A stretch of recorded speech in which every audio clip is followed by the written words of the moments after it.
Mayapur ISKCON স্মৃতি বিজড়িত স্থান। বিশ্বের কাছে ইসকন একটা পরিচিত নাম, বিশ্বের কাছে স্বনামধন্য একটা নাম। আজকে দেশের একটা অত্যন্ত শক্তিশালী নেতা অমিত শাহ এলেন, মাথা নত করে এলেন এবং তিনি বললেন গীতা রাস্তা দেখিয়েছে ইসকন। কতটা তাৎপর্যপূর্ণ এই সময় দাঁড়িয়ে ভারতের মতো শক্তিশালী দেশের সর্বোচ্চ নায়ক তিনি বলছেন এই কথাটা। বিশ্বের কাছেও কি গীতার বার্তা? কি বলবেন মহারাজ? আজকে ভারতবর্ষের যশস্বী গৃহমন্ত্রী তিনি শ্রীধাম নবদ্বীপ মায়াপুরে এসছেন, মাথা নত করেছেন। এটাই ভারতবর্ষের অধ্যাত্ম পরম্পরা। আমার মাথা নত করে দাও হে তোমার চরণ ধুলার তলে, সকল অহংকার হে আমার ডুবাও চোখের জলে। আজকে যে বৃন্দাবন ভাবনার কথা বলা হয়, যে বৃন্দাবন নিয়ে আমাদের এত মাতামাতি, যে ব্রজমণ্ডল, এই 84 ক্রোশ ব্রজমণ্ডল, এই বাঙালিদের অবদান। বাংলা থেকে 6 গোস্বামী প্রথম লুপ্ত বৃন্দাবনকে আবিষ্কার করার জন্যে মহাপ্রভু চৈতন্যদেবের নির্দেশে বৃন্দাবনে গিয়েছিলেন।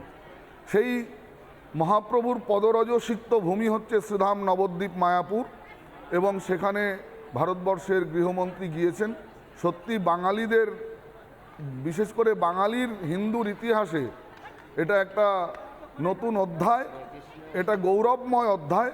এবং আমার মনে হয় গৌরবঙ্গ যে নবদ্বীপ হেন গ্রাম ত্রিভুবনে নাই, জহি অবতীর্ণ হইলা চৈতন্য গোসাই। যে মহাপ্রভুর পদরজসিক্ত ভূমি শ্রীধাম নবদ্বীপ মায়াপুর, সেই মহাপ্রভুর আশীর্বাদ ভিক্ষা করতে, পদরজ ভিক্ষা করতে ভারতবর্ষের যশস্বী প্রধানমন্ত্রী গিয়েছেন। আজকে বাঙালি হিন্দু হিসাবে আমরা অত্যন্ত গর্বিত, আনন্দিত। তার এই যে নবদ্বীপ মায়াপুর সফর, ইসকন মায়াপুর সফর, এবং অস্বীকার করার কোনো জায়গা নেই। আজকে ইসকনের হাত ধরে সারা বিশ্ব জুড়ে ভক্তিবাদ, এসি ভক্তির বেদান্ত সরস্বতী প্রভুপাদ, তার হাত ধরে আজকে সারা বিশ্বে, এমনকি মুসলিম কান্ট্রিতেও এই যে মহাপ্রভুর যে শাশ্বত বাণী, পৃথিবীতে আছে যত নগরাদি গ্রাম, একদিন সর্বত্র প্রচার হইবে মোর এই হরিনাম। এই মহাপ্রভুর শাশ্বত বাণীকে যদি সত্যিকারের বাস্তবে কেউ আত্মসাৎ করে থাকেন, সেটা হচ্ছেন অভয় চরণারবিন্দ ভক্তি বেদান্ত সরস্বতী প্রভুপাদ। শ্রীল অভয় চরণারবিন্দ ভক্তি বেদান্ত স্বামী প্রভুপাদ বাংলার বঙ্গ সন্তান।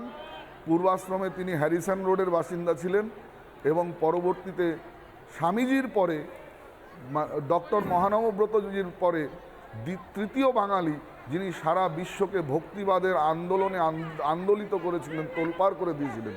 সেই প্রভুপাদকে প্রণাম করতে, শ্রীমান মহাপ্রভু এবং গৌর লীলা পার্ষদগণকে প্রণাম করতে, তাদের পদরজসিক্ত ভূমিকে প্রণাম করতে ভারতবর্ষের যশস্বী গৃহমন্ত্রী আজকে মায়াপুরে। এবং এটা বাঙালি হিন্দুর, সত্যি মহারাজ অনেক ধন্যবাদ। আপনি কি ভালো কথাগুলো বলছিলেন, শুনতে শুনতে সত্যি মনে পড়ে যাচ্ছিল কোন পবিত্র স্থানে আমরা দাঁড়িয়ে রয়েছি। মহাপ্রভুর পবিত্র স্থানে আমরা এই মুহূর্তে দাঁড়িয়ে রয়েছি। নানা ধরনের কন্টেন্ট দেখার জন্য লাইক করুন, শেয়ার করুন আমাদের ফেসবুক পেজ, সাবস্ক্রাইব করুন আমাদের ইউটিউব চ্যানেল। পাশাপাশি অন্যান্য ব্রেকিং নিউজের জন্য অবশ্যই চোখ রাখুন রিপাবলিক বাংলায়।